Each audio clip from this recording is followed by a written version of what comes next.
के रह पाए जिस वजह से उन्होंने तय किया था। तो अगर नुकसान संभावित हुआ जिस तरह का एग्जिट पोल बता रहा है तो वजह शायद यही होगी स्वप्निल। ठीक है। एक इंटरेस्टिंग पॉइंट और जो मेरे को एमपी और राजस्थान के बीच में कंपैरिजन करने के लिए मजबूर करता है वो ये है कि एमपी में जो सीएम है और राजस्थान में जो सीएम है उनके बेटों की किस्मत दांव पर लगी है। राजस्थान में तो बीजेपी ने जमकर दम लगाया, लेकिन एमपी में छिंदवाड़ा की सीट पर लगभग सरेंडर की स्थिति में नजर आई। तो वहाँ पर हमें क्या कुछ देखने को मिल सकता है? सबसे पहले शिपाल जी मैं आपसे जानना चाहता हूँ, जोधपुर में हमने देखा वैभव गहलोत के अपोजिशन में एक कद्दावर चेहरा है जो कि केंद्र में मंत्री भी हैं। ऐसे में जोर दोनों तरफ से लगाया गया। आप किस तरफ देखते हैं पासा गिरते हुए?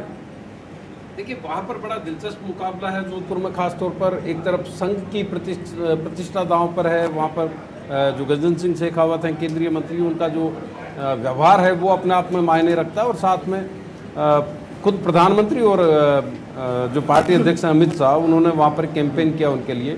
लेकिन आखिरी 3 दिनों में जिस तरह से मुख्यमंत्री अशोक गहलोत ने वहाँ पर जाकर के, और जो शहरी क्षेत्र है जोधपुर जो प्रॉपर है, जोधपुर की 3 विधानसभा सीटें हैं, वहाँ पर व्यक्तिगत तौर पर जिस तरह से कैंपेन किया, घर घर पहुँचे, हर उस व्यक्ति को छूने की कोशिश की जिसके पास में 10-20 वोट हैं, तो वो अपने आप में एक इम्पैक्ट डालता वहाँ पर नजर आ रहा है। बड़ा कड़ा मुकाबला है वहाँ पर। वसुंधरा राजे ने गजेंद्र सिंह शेखावत के लिए उतने एफर्ट्स नहीं लगाए पूर्व में। हालांकि हमने देखा कि प्रदेश अध्यक्ष के टाइम पर उनका विरोध भी कर रही थी। क्या ये फैक्टर वहाँ पर कोई मायने रखता है? जी बिल्कुल। बीजेपी में भीतरघात की खबरें भी वहाँ पर लगातार आ रही है अलग अलग सीटों पर, और इस तरह का फीडबैक भी पार्टी हाईकमान तक पहुँचा। लेकिन जिस तरह से वहाँ पे संघ ने अपनी पूरी ताकत लगा दी, अगर आरएसएस की बात करें तो रहेगा। प्रवीण भाई जी, शॉर्ट में मैं आपसे भी जानना चाहता हूँ, छिंदवाड़ा में हमेशा से कहा जाता है कि बीजेपी का प्रत्याशी तो कमलनाथ चुनते हैं। इस बार भी वहाँ पर लगभग सरेंडर की स्थिति नजर आई। ऐसा नाम मतलब जिसको किसी ने न सुना हो। बिल्कुल सहमत हूं मैं आपकी बात से। अब आप देखिए कि जिसको प्रतिष्ठा का प्रश्न बना के भाजपा के राष्ट्रीय अध्यक्ष अमित शाह लड़ रहे हो, नरेंद्र मोदी लड़ रहे हो, और एक भी सभा वहां पर ना तो अमित शाह की हो ना नरेंद्र मोदी की हो, जबकि नकुल नाथ को 42 दिन 50 दिन हुए होंगे वह मुश्किल सियासत में आए हुए, बहुत आसानी से वो जाके वहां पर माहौल बना सकती थी बीजेपी। मुझे भी हैरत है कि क्यों कोई बड़े नेता की वहां रैली नहीं हुई, और कमलनाथ को एक तरह से फ्री हैंड दिया, मौका दिया कि उनके बेटे की बहुत ताजपोशी ठीक तरह से हो जाए, सियासत में एंट्री ठीक तरह से हो जाए, ऐसा दिखता है। ठीक है। मेरे साथ प्रभाकर जी भी जुड़ रहे हैं, बिहार के एडिटर हैं, और 3-4 राज्य जो सबसे ज़्यादा इंटरेस्ट बटोरते हैं पूरे देश भर में, यूपी के बाद उसमें बिहार का भी नंबर आता है। इस बार वेस्ट बंगाल ने भी उसमें ज़बरदस्त एंट्री लगाई है। लेकिन प्रभाकर जी, एग्जिट पोल्स जो कह रहे हैं बिहार के बारे में, क्या वो आईना हो सकते हैं आज?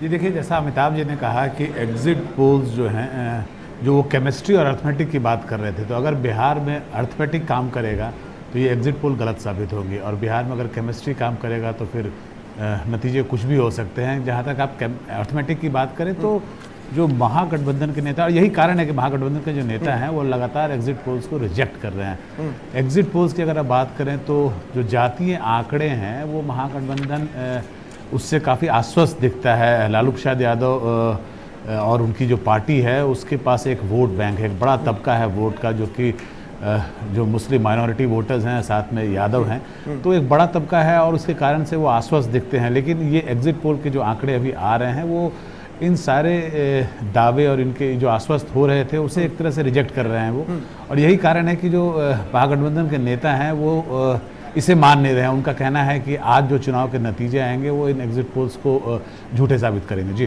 प्रभाकर जी, मैं रैलियों पर विशेष तौर पर नजर रखता हूं कि किस तरह से कहां पर जाकर बॉडी लैंग्वेज चेंज होती है। मैं ये कहना चाहता हूं कि जो मुख्यमंत्री नीतीश कुमार हैं वो दूसरे तीसरे चरण तक तो सुशासन और विकास की बात करते रहे, लेकिन उसके बाद राष्ट्रवाद और पीएम मोदी के नाम पर वोट मांगने लगे।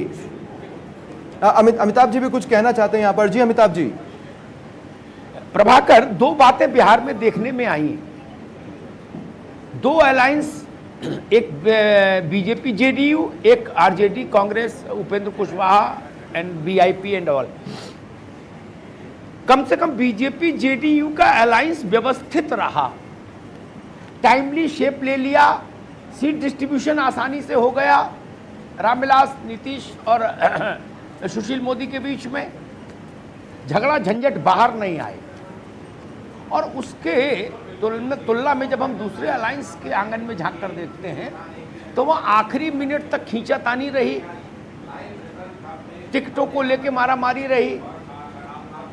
क्या उसका भी असर दिखेगा चुनाव के नतीजों पर?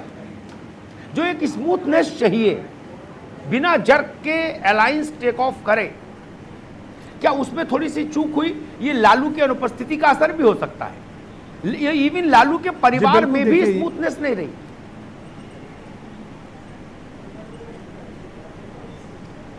जी बिल्कुल, देखिए जो वोटर है वो सब कुछ देखता है। अमिताभ जी जो वोटर है वो सब कुछ देखता है, और हम ये गलती करते हैं वोटर को बेवकूफ़ समझने की। वो सारी चीज़ों को समझता है। उसने देखा कि महागठबंधन जब ये एक उसको शेप देने की कोशिश कर रहे थे, तो उस समय काफ़ी जद्दोजहद हुई सीटों को लेकर, कितने सीट किसके पाले में जाएंगे उसको लेकर, कौन कौन इसमें शामिल होगा उसको लेकर, उसके बाद सीटों के बंटवारे को लेकर। और ये जो लालू फैक्टर की आप बात कर रहे हैं वो एक बड़ा फैक्टर है बिहार में। बाकी जगह हो ना हो, बिहार में एक बड़ा फैक्टर है। लालू प्रसाद यादव का जेल के अंदर होना, लालू प्रसाद यादव का युद्ध के मैदान में होना, दोनों जो है वो पूरी युद्ध की स्थिति को जमीन आसमान में अंतर पैदा कर देती है। प्रवीण, एक छोटा सा सवाल और दिखेगा। प्रवीण, एक छोटा सा सवाल और खड़ा होता है। लालू प्रसाद यादव की अनुपस्थिति, जेल में होना, दो विपरीत संदेश है बिहार से मेरे पास कम से कम। एक संदेश कहता है सिंपैथी लालू प्रसाद के लिए है उनके वोटर। वहां एक नारा भी चला, मिश्रा जी को बेल और लालू जी को जेल। इस नारे के एक मैसेज है कास्ट इक्वेशन में, सोशल उसमें कैनवास पर। और दूसरा ये लालू का ना होना, लालू के करिश्मे को मिस करना है आरजेडी के लिए। एक पक्ष कह रहा है कि लालू का ना होना भी आरजेडी को प्लस कर रहा है, दूसरा पक्ष कह रहा है लालू होते तो आरजेडी प्लस होती। आपको क्या लगता है? देखिए, आरजेडी ने लालू प्रसाद यादव का जेल के अंदर होना जो है उसे एक मौके के रूप में लिया और उसे भुनाने की कोशिश की। और यही कारण है कि आप अगर पूरे कैंपेन को देखेंगे तो चाहे वो तेजस्वी का कैंपेन हो, तेजस्वी पूरे कैंपेन को उन्होंने लीड किया है। ये लालू प्रसाद यादव जेल के अंदर हैं, इसके दो मायने हैं। पहला, अगर महागठबंधन आंकड़े लाती है, महागठबंधन सीटें लाती है, तो ये चुनाव जो है वो तेजस्वी यादव को बिहार में एक बड़ा नेता के रूप में इस्टेब्लिश करेगा। और इसमें कोई शक नहीं है, क्योंकि तेजस्वी यादव ने इस पूरे चुनाव को फ्रंट से लीड किया है। तो उनके लिए एक मौका है। ये रेफरेंडम होगा उनके लीडरशिप के ऊपर भी कि क्या वो लीडर बनने की कुवत है उनमें। और दूसरा लालू के एब्सेंस ने ही शायद उन्हें परिपक्व होने का इतना मौका भी दे दिया, अपने आप को साबित करने का मौका भी दे दिया।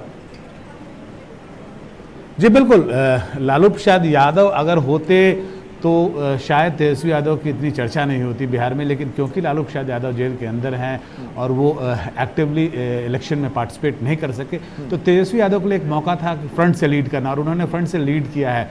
अमूमन 5 से 6 सभाएं उन्होंने प्रतिदिन की हैं।